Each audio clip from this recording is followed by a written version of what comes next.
সকালের কাজকর্ম সেরে খাবার বানিয়ে স্নান কমপ্লিট করে ঠাকুর ঘরে চলে গেলাম।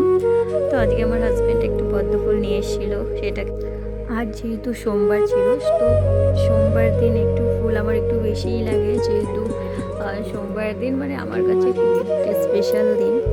সেদিন আমি মন ভরে ভালো করে পুজো অর্চনা করি। তো যাই হোক, এই পদ্মটা আমি আমার গপুকে দিয়েছিলাম।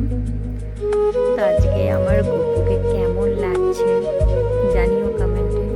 বাইরে বাবাকে পঞ্চামৃত দিয়ে অভিষেক করিয়ে সুন্দর করে সাজিয়েছি, যতটা পেরেছি সাজিয়েছি। এইদিকে পুজো কমপ্লিট হয়ে গেছে, তারপরে আমি একটু ঢং করছিলাম।